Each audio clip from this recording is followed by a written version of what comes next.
ఛ, విఆర్ఎస్ తీసుకొని ఆ డబ్బంతా కూతుళ్ళకి తగిలేశాడనమాట. ఇంత చేసి మళ్ళీ డ్యూటీకి వస్తున్నట్టు మమ్మల్ని మోసం చేస్తూ పార్కుల చుట్టూ తిరుగుతున్నాడు. ఇంటికి రా, నీ సంగతి చెప్తాను.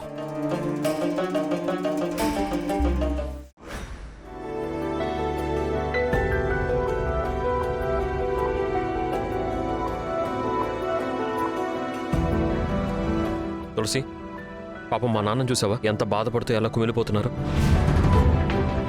దీనంతటికీ కారణం అదే. నాన్నకి ఎమ్మెల్యే టికెట్ రాకుండా చేసి ఆయన్నింత మానసిక క్షోభకి గురి చేస్తున్న ఆ లేడీ ఎవరైనా సరే దానికి మాత్రం బుద్ధి చెప్పకుండా వదలను. తనెవరో కాదండి, నేనే అని చెప్తే నమ్మట్లేదు మీరు. కొండంత నమ్మకం పెట్టుకున్న నా మీద గుండెల నిండా ద్వేషాన్ని కూడా పెంచుకుంటున్నారు. భగవంతుడా, ఈ గండం నుంచి గట్టెక్కడానికి నువ్వే ఓ దారి చూపించాలి.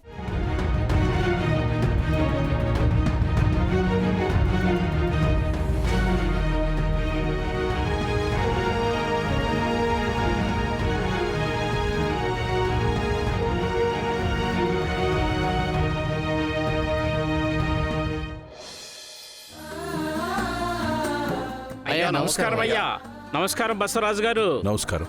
నమస్తే అమ్మా. నమస్కారం అండి, కూర్చోండి. కొత్తగా నిర్ణయించబడ్డ ధర్మకర్తలు మా ఇంటికి ఇలా వచ్చారేంటి? ఏం లేదమ్మా, శ్రీరామనవమి దగ్గర పడింది. సీతారాముల వారికి తరతరాలుగా పట్టు వస్త్రాలు, తలంబ్రాలు సమర్పించి ఉత్సవాలు జరిపించేది మీ కుటుంబమే కదా.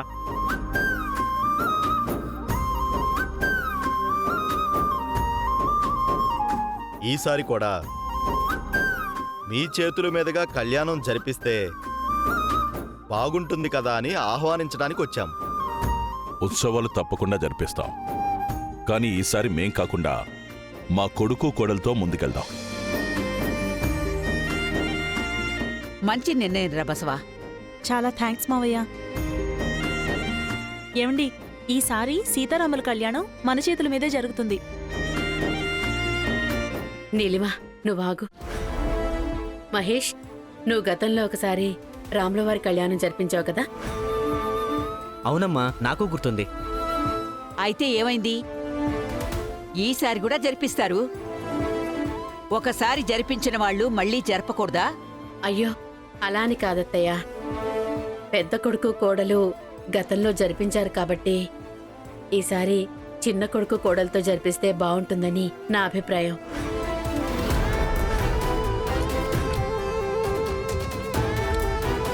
చాలా మంచి ఆలోచన అమ్మా. అమ్మ చెప్పింది కూడా కరెక్టే నాన్న.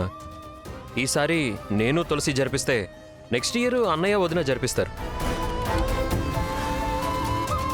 అవునరా, అదే కరెక్ట్. శుభం. అయ్యా, మీకు వెళ్ళొస్తాం. వెళ్ళి ఉత్సవానికి ఏర్పాట్లు మొదలు పెడతాం.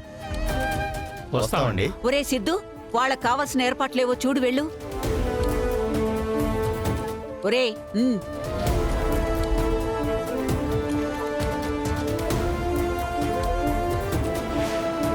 చూసావారా బసవా, నీ పెళ్ళాం వెళ్ళి నామినేషన్ వేసొచ్చిందో లేదో మన మాట అంటే లెక్క లేకుండా పోయింది. అది పొరపాటున రేపు ఎమ్మెల్యే అయిందంటే మన పరిస్థితి ఏంట్రా? వంటింటి కుందేలు ఎంత చేసినా అది ఇంటి వరకేనమ్మా. ఎమ్మెల్యే అయ్యి అసెంబ్లీకి వెళ్లే ఛాన్స్ అసలు లేనే లేదు. పెద్ద కొడుకు కోడలు మేముండగా ఆ తులసిని ముందు పెడతారా? నువ్వేం కంగారు పడకు సిస్టర్. అది గుడి దాకా వెళ్తుందేమో కానీ గుడిలో కళ్యాణం ఎలా జరిపిస్తుందో నేను చూస్తాను. నా ప్లాన్ ఇవాళ ఫెయిల్ అవ్వచ్చు, కానీ ఈసారి కానివ్వను.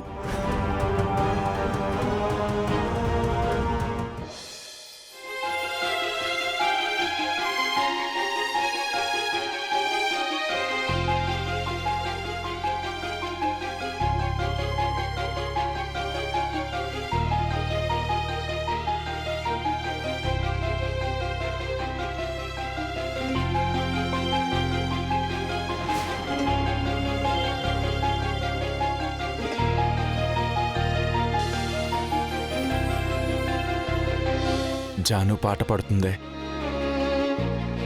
ఎన్ని రోజులైందో తన గొంతు విని.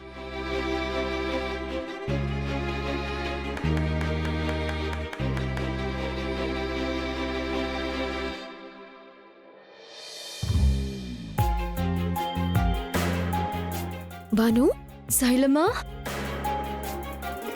ఈ భానులో గాని కోకిలుందని అస్సలు ఎక్స్పెక్ట్ చేయలేదు. అది ఏదో పనిలో పడి తెలియకుండానే పాడినా.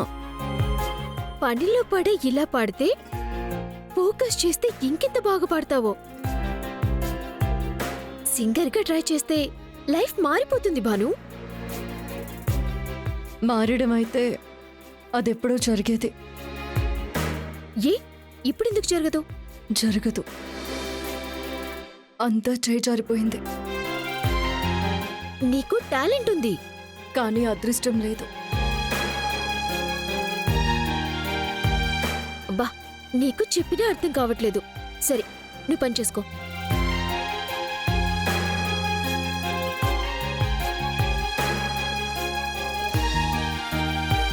బావా, నీకిప్పుడు ఒక పాట వినిపిస్తాను. అదెవరు పాడారో చెప్పు. విన్నాను శైలు, భానుయేగా పాడింది. అవును బావా, భాను మట్టిలో మాణిక్యం. తనకి సింగర్గా మంచి భవిష్యత్తు ఉంది.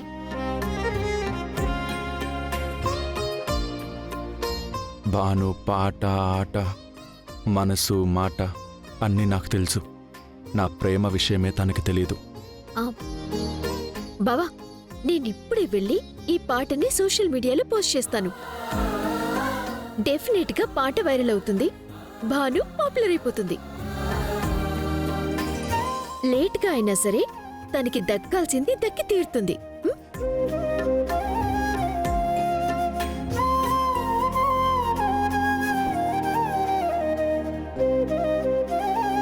అవును భాను, లేటుగా అయినా సరే నీకు దక్కాల్సింది దక్కి తీరుతుంది.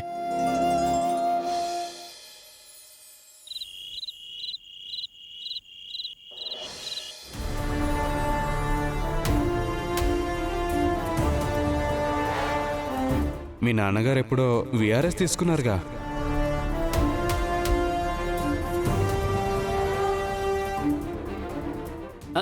నాన్నగారు, ఇటివ్వండి. మీరు బాగా పనిచేసి ఇంటికొచ్చారు. ఈ మంచినీళ్ళు తాగండి, తాగండి. ఏంట్రా ఎప్పుడు లేంది కొత్తగా? పాపం నాన్న 40 సంవత్సరాల నుంచి మన కోసం గ్యాప్ లేకుండా కష్టపడుతున్నాడమ్మా.